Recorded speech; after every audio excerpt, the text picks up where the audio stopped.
Bună dimineața!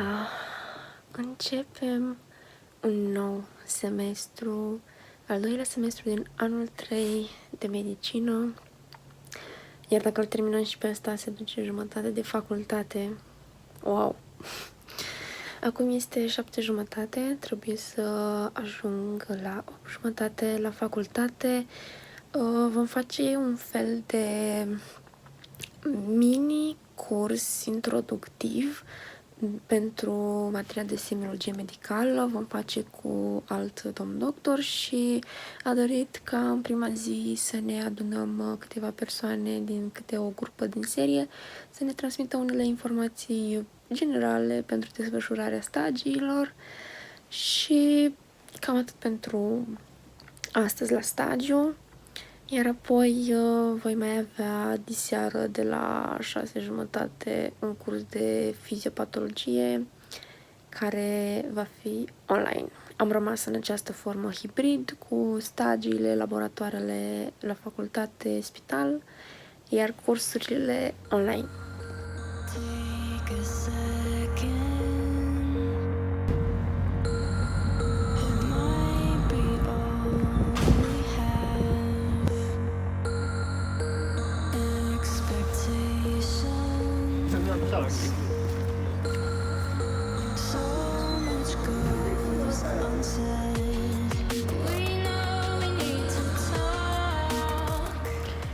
Sunt înapoi acasă de ceva vreme, acum este 2:45.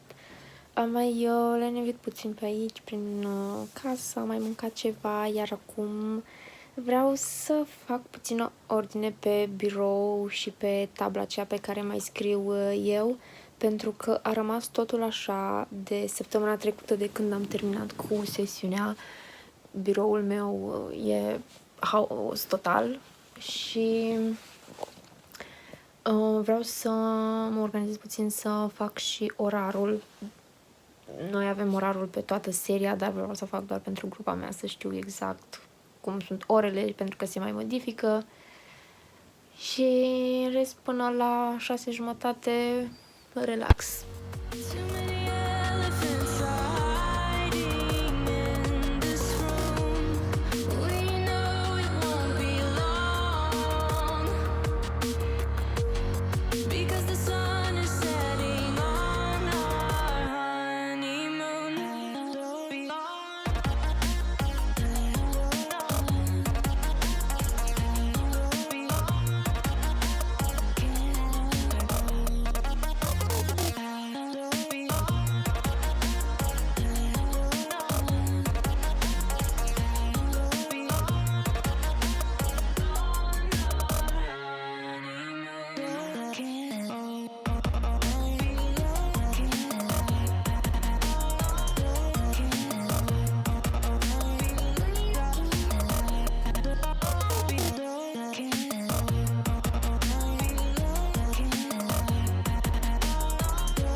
La începutul fiecărui semestru zic că o să mă pregătesc din timp pentru cursuri și o să-mi scot materialele și că o să învăț în timpul semestrului înainte să trebuiască, adică să ni se impună asta.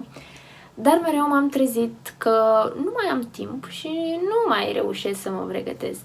Dar astăzi, nu știu cum de s-a întâmplat, am reușit să-mi scot programa pentru fiziopatologie, pentru că la această materie am în seara asta curs. Mi-am scris aici pe niște foi cursurile din tematică și am făcut o corelație cu cursurile de pe platformă, pentru că acolo nu sunt postate în ordine și a trebuit să le caut puțin. Și de asemenea, mi-am printat și primul curs pe care ar trebui să îl discutăm astăzi, de la 6:30, acum este 4:30, deci mai am cumva 2 ore.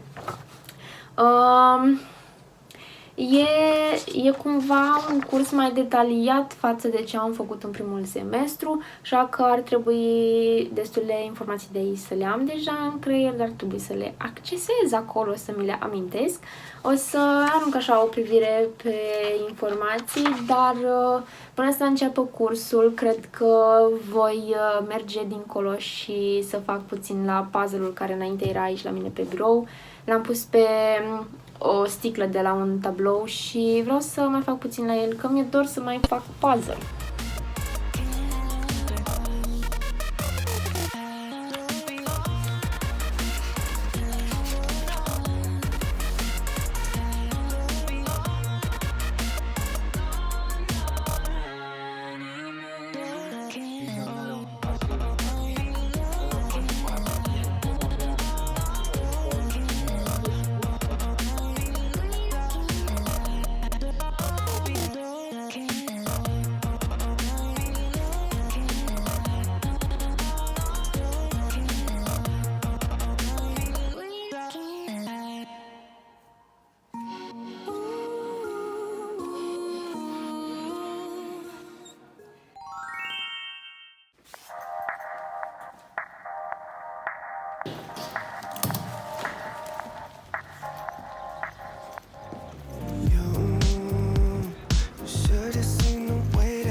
Am ajuns acasă, este 2:08 acum.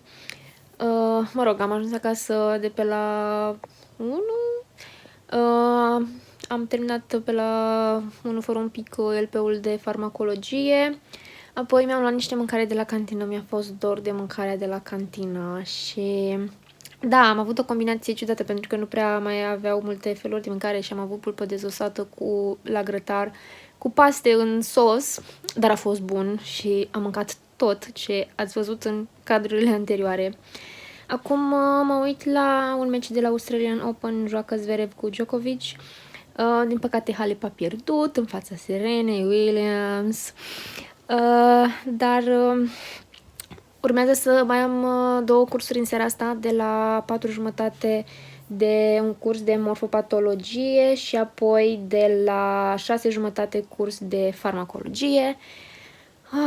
Deci o să fie o seară interesantă. Până atunci vreau să mă mai relaxez puțin, mă uit la meciul ăsta, cum am zis, și cred că mai și citesc puțin. Nu v-am spus că am început să citesc cartea Cele 2 vieți ale Lydiei Bird, de Josie Silver, autoarea cărții O zi de decembrie, pe care am citit-o și care m-a terminat. Mi-a plăcut foarte mult. Nu am acum să vi-o arăt, sper că până la finalul zilei ajunge la mine să pot să vi-o arăt și fizic. Am citit 50 de pagini, până acum nu s-a întâmplat nimic wow, adică mai mult se formează așa un context, un cadru, ni se prezintă personajele și aștept să văd în continuare în ce direcție o ia povestea. Și sper să mai reușesc să citesc și astăzi câteva pagini. Cam atât, vedem ce se mai întâmplă.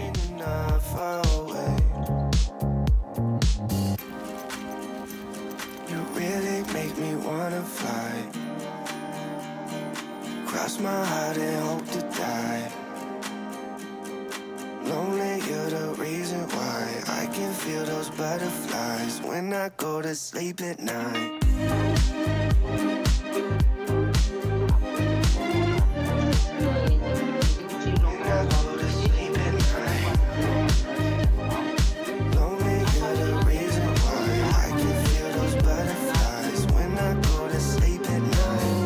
finally know the reason why, yeah. I'm never really satisfied, yeah. Waking up a paradise, yeah, without you by my side.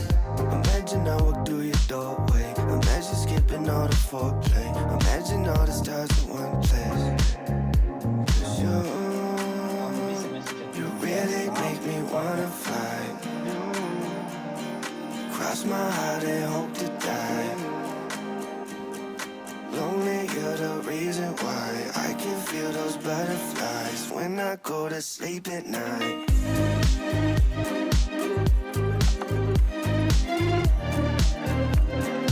When I go to sleep at night. Lonely, you're the reason why I can feel those butterflies when I go to sleep at night. You really make me wanna fly. Cross my heart and hope to die. Lonely, you're the reason why I can feel those butterflies when I go to sleep at night. You really make me wanna fly. Cross my heart and hope to die. Lonely, you're the reason why I can feel those butterflies when I go to sleep at night.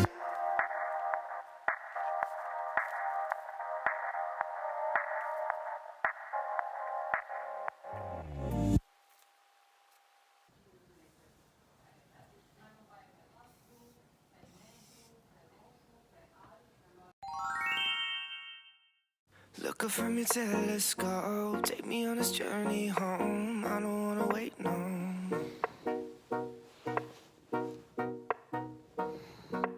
Lay me down behind the moon, tell me you'll be on real soon. I don't wanna wait no more.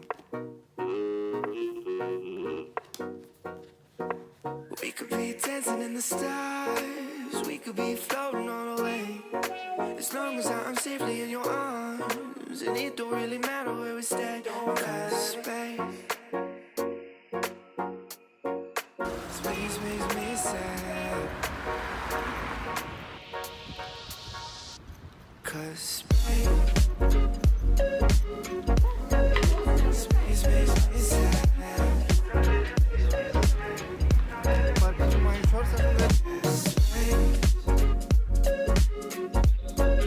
Space makes me sad.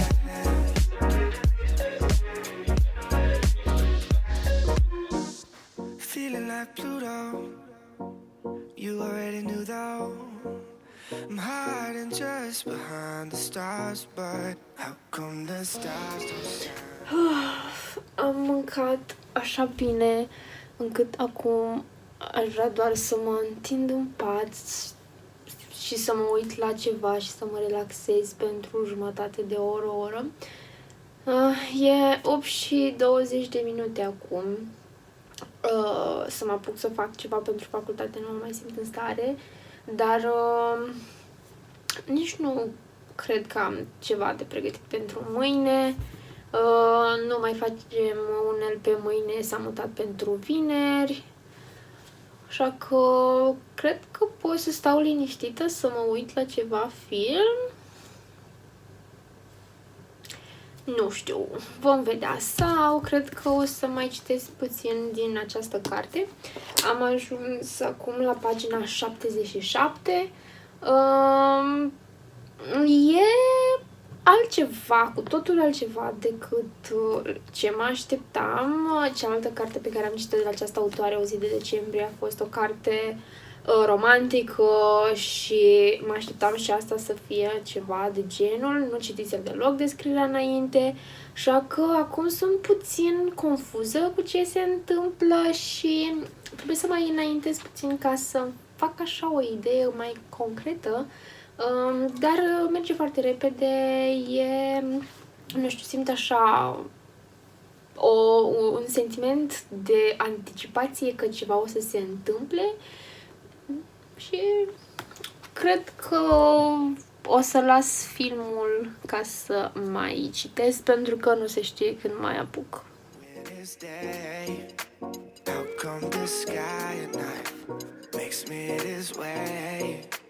Why you're so far away, galaxy castle. away.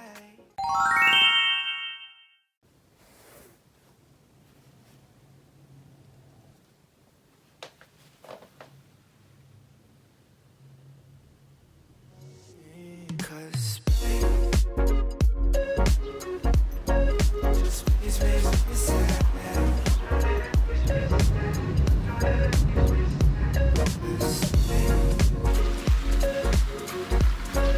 Space makes me sad.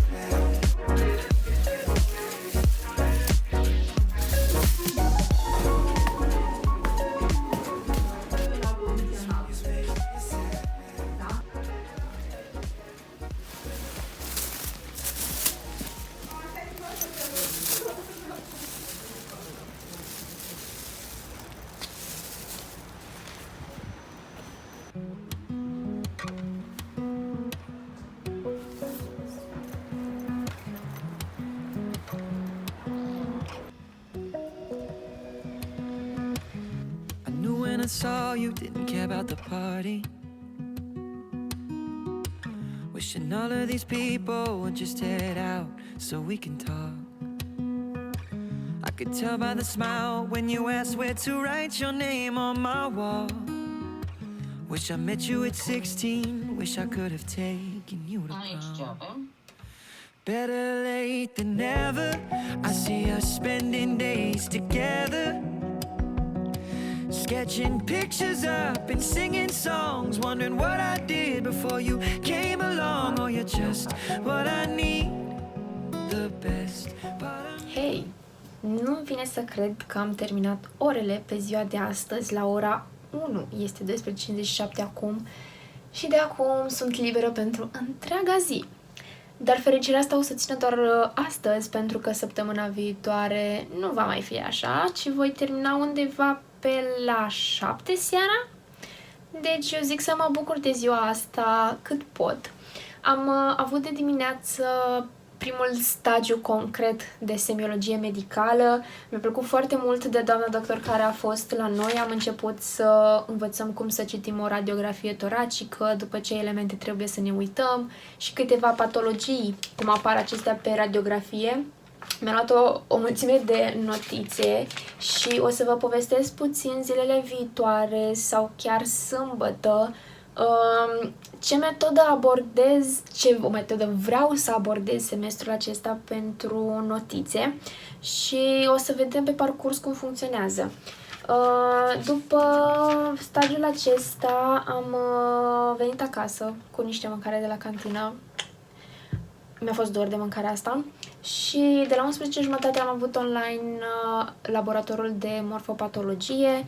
Facem la fel o săptămână online, o săptămână la facultate, pentru că nu este suficient spațiu la facultate ca să ne împărțim în mai multe săli, pentru că noi suntem foarte mulți. Și noi am fost săptămâna aceasta online. Ar fi trebuit să mai avem diseară laboratorul de fiziopatologie, dar l-am mutat pe mâine de la 2, dar doar pentru săptămâna asta. Așa că ziua mea este liberă de acum încolo. Nu știu sincer ce să fac. Cred că o să mă relaxez pentru că am dormit cam puțin azi noapte și așa mai rău. Și o să mai citesc. Nu am aici cartea la îndemână să vi-o arăt. Dar n-am înaintat prea mult, dar sper că astăzi o să reușesc. Pe Instagram am postat deja o poză pentru că astăzi a fost rândul meu să vă prezint cartea și de asemenea până pe 24 am valabil un cod de reducere pentru cartea Cele două vieți ale Lidiei Bărt. O să vă pun aici ca să știți despre ce carte este vorba. Dacă intrați pe site-ul editurii Nemira și puneți la finalizarea comenzii codul Oana Lidia Lia 20, vi-l pun și pe acesta aici pe ecran, beneficiați de o extra reducere de 20% pe lângă reducerea de pe site. Și ca să ajungeți mai repede, vă las un link în descriere și de asemenea nu uitați că în descrierea contului meu de pe Instagram găsiți o groază de site-uri cu promoții și dacă folosiți linkurile mele, sunt niște linkuri de afiliere și prin intermediul lor, dacă voi plasați o comandă, un mic comision mi este oferit mie din partea site-ului că v-am făcut să comandați. Nu mai vorbesc, deja am vorbit o groază, vreau să mai mănânc ceva și apoi mă pun să citesc. Somehow it keeps getting better.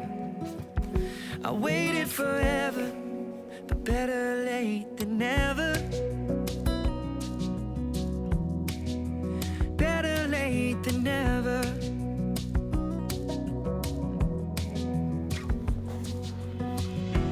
Good days and bad days, I know I can call you. 'Cause you always have answers to problems that I could never solve. Never met green eyes, I love to get lost in it.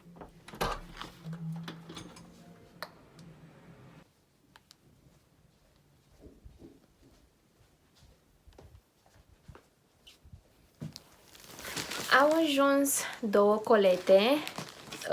În acesta trebuie să fie o carte de la Storia și cred că este una dintre cele mai noi apariții de la ei. Dar aici este un colet de la editura Corint. Nu știu ce imprint, știu doar că este de la Corint și nu am absolut nicio idee ce e înăuntru. Are cumva o formă așa mai dubioasă. Dar îl las la final. Mai întâi haideți să să-l desfacem pe acesta. Pentru că la acesta am mai văzut și la cineva mai devreme pe Instagram un story și oricum mă așteptam să fie cartea asta.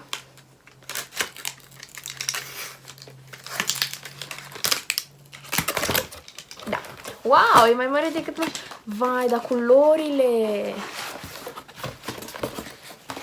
Avem aici... Arată superb!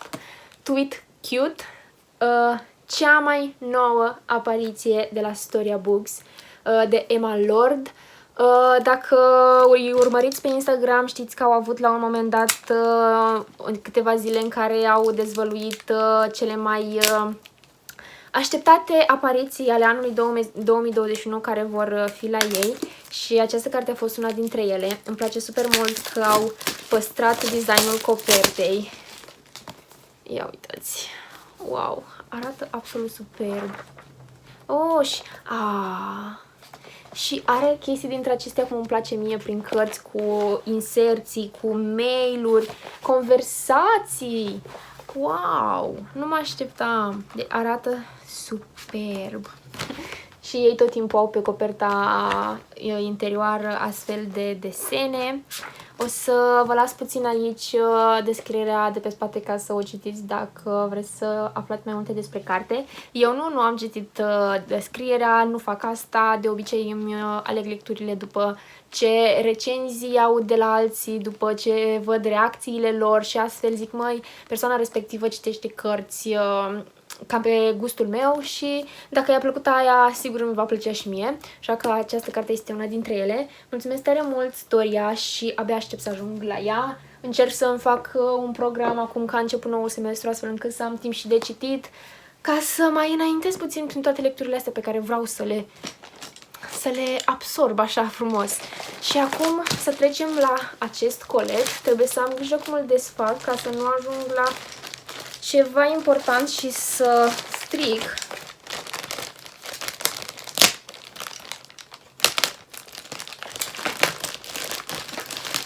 Am uitat că ei de fapt au pus o groază de hârtie.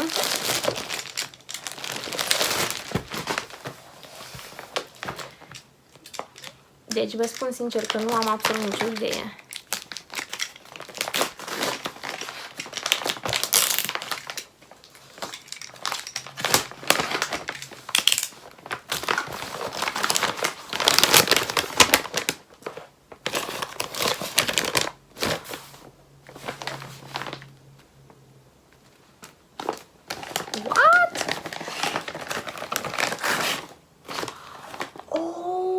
Deja? Oh my god!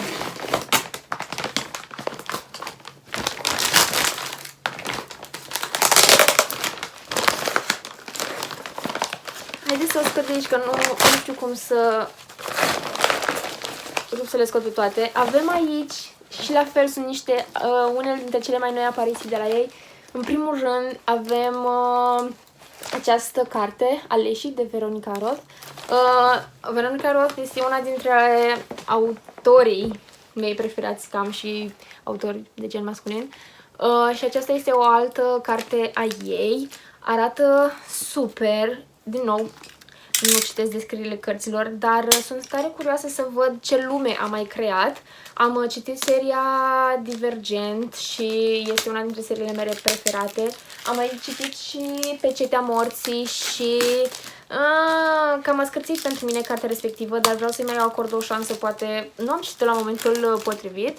Și am mai citit și Sfârșitul și alte începuturi cu povestiri scurte. Au fost de acolo câteva care mi-au plăcut super mult și la care mi-aș fi dorit să citesc o carte completă cu ideea respectivă, dar au fost și unele mai Și acum o nouă carte de la ea. No way! Wow! N-am mai văzut de mult la noi cărți care să aibă asemenea copertă pe dedesubt. Stați că nu pot să mai... Din nou și această carte are tot felul de inserții. Strict secret. Pare ceva... Au devenit eroi salvând lumea, dar acum să o salveze din nou s-ar putea să-i distrugă. O combinație uimitoare de thriller, fantasy și SF, așa cum noi nu am mai citit până acum. Sună super. Așa. În ultima vreme eu am mai citit thrillere dintre astea mai mult psihologice și aceasta pare o carte pe genul acesta, așa că abia aștept să ajung și la ea. Deci la colectul ăsta nu mă așteptam absolut deloc. Și hai să vedem ce mai este în continuare. Mai avem aici al doilea volum de la Șarpe și Porumbel și anume Sânge și Miere, care arată la fel superb. Să vă arăt și primul volum, uitați-l aici. Eu încă nu am apucat să-l citesc, dar foarte multe persoane de pe Instagram și foarte multe persoane cu care vorbesc eu de pe Instagram au citit-o și mi-au zis: hai Oana, te rog, ajung, citește mai repede, citește mai repede. Dar vedeți toate cărțile astea de aici? Cândva o să le citesc.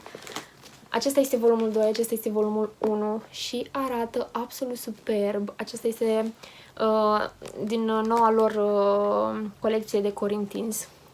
Deci, mă simt ca în afară. Ce pot să zic? Mă simt ca în afară. Vă las, dar de fapt nu pot să vă las descrierea asta, că s-ar putea să fie spoilere pe acolo. Așa că nici eu nu pot să vă spun multe. Hai să vedem ce mai este aici în continuare. Era chestia asta, care habar n-am ce e, că a ieșit de acolo.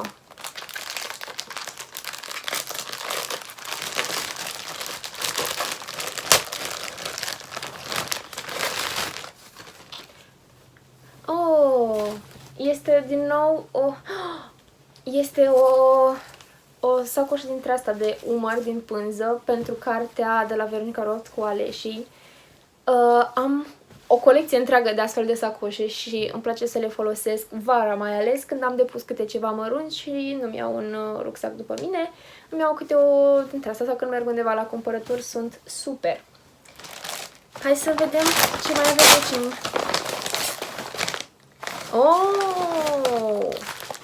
Stai, aici scrie M, aici scrie R. Și mai avem câte încă un exemplar de fiecare. Deci, concursuri pe Instagram, o le adaug acolo la teancul de concursuri. Când o să mă repun pe picioare cu postările de pe Instagram, o să vin cu o groază de concursuri, acolo am de recuperat. Așa că, dacă nu mă urmăriți pe Instagram, mergeți și dați acolo un follow, să vă las în descriere tot timpul un link să ajungeți mai repede. Să vedem ce este aici. Asta ar trebui să fie... și este și pentru Sânge și Miere, o sacoșă dintre aceasta. O am și pe cea pentru Șarpe și Porumbel, este pe negru cu auriu, aceasta este cu roșu și arată superb. Cred că o să vă arăt odată toată colecția mea de astfel de tote bag-uri, că așa le spune în engleză, de sacoșele de pânză, pentru că mie îmi plac super mult și vreau să le vedeți și voi. Nu mă așteptam la coletul ăsta, așa că vreau să le mulțumesc tare mult celor de la Corint. O să merg repede pe Instagram să postez și acolo ceva. Și revin apoi la cititul meu al cărții Cele două vieți ale Lydia Bird. Sunt într-un punct în care sunt multe sentimente în joc și deja ochii mei prind lacrimi când citesc. Asta e un semn bun că deja se întâmplă asta, așa că o să vă țin la curent pe parcurs.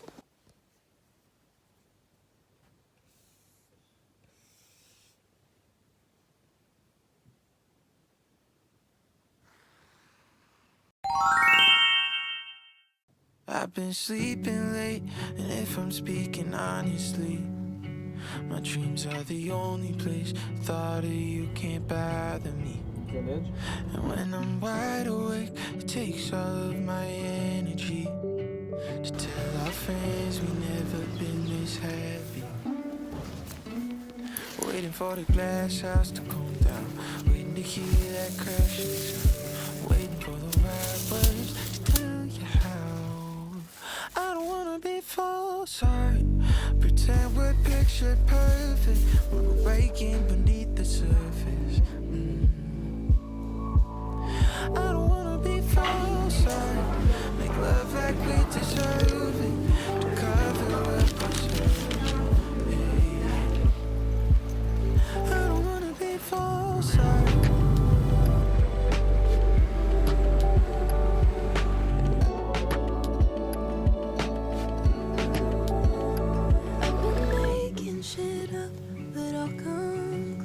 Neața. Eu acum am trezit după un pui de somn de vreo oră. E 2 fără 10 acum și aștept să înceapă laboratorul de fiziopatologie, cel pe care trebuia să-l facem ieri, dar l-am mutat pe astăzi. Aveam nevoie de somnul ăsta, deci când am ajuns acasă pe la 12 și un pic, m-am așezat direct în pat și n-am mai avut nicio treabă cu realitatea. Aștept să înceapă ăsta și vedem ce mai vorbim. while you fall asleep without me. And our friends, they say they want this, but they don't see that it's inevitable. And inevitably the glass house will come down, just waiting to hear that crashing sound, waiting for the right word. Perfect start. She's looking good. I don't wanna be false, I pretend we're picture perfect when we're breaking beneath the surface. I don't wanna be false, I make love like we deserve it, to cover up what's hurt. I don't wanna be false,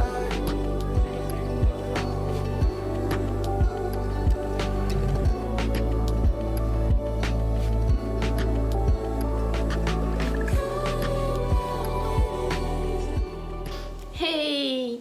Iată că am ajuns la finalul acestei prime săptămâni de semestru 2 an 3. În ultimele zile am fost puțin cam absentă de aici. Am vrut să am așa niște zile mai libere, să spun așa, ca să nu mă forțez prea mult și apoi să vă zic că nu mai am chef de filmat.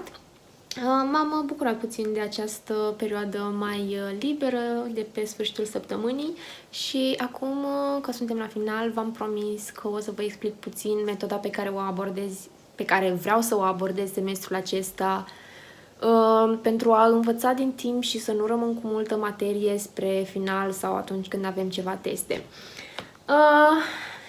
Ideea principală, am un caiet. Mi-am luat un caiet cu foi albe, nu nimic special, pe care atunci când merg la facultate o să îl iau cu mine și pentru fiecare oră voi lua notițe pe el. Nu doar pentru o singură materie, voi scrie în continuare pentru orice materie. Aici e stagiu de semiochir, curs de semiomed, stagiu de semiomed. Aici avem un LP de Morfopat, alt stagiu de semiomed în continuare, deci nu este nimic structurat pe materii. De ce fac așa? Pentru că, nu știu, m-am gândit eu că în acest semestru, atunci când fac aceste notițe, cumva sunt atentă la materie și îmi notez niște idei principale sau termeni pe care vreau să îi caut ulterior, iar apoi când sunt acasă în weekend sau când am zile mai libere, să reiau materia parcursă în laboratorul sau în stagiul respectiv, să consult notițele pe care eu mi le-am făcut aici și să-mi fac eu notițele mele mai complete, separat. Asta cumva la finalul fiecărei săptămâni să parcurg ceea ce am făcut în săptămâna respectivă la materiile pe care le-am avut.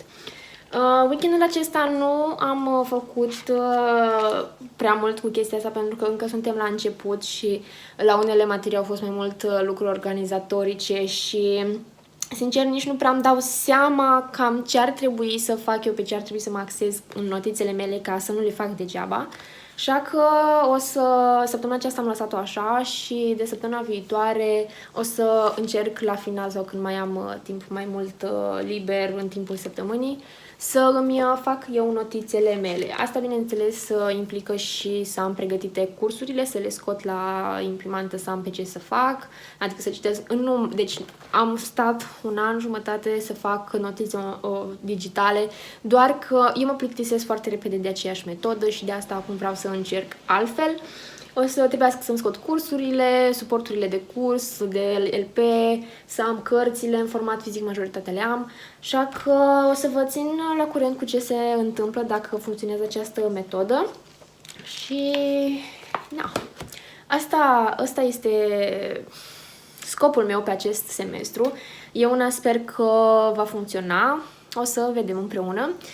Vreau să vă mulțumesc că sunteți mereu alături de mine. Dacă ați început și voi școala sau facultatea, vă urez spor și la citit. Eu nu am mai apucat să mai citesc din carte. Sunt la pagina 114. Cred că în timpul săptămânii citesc mai mult decât în weekend, sinceră să fiu.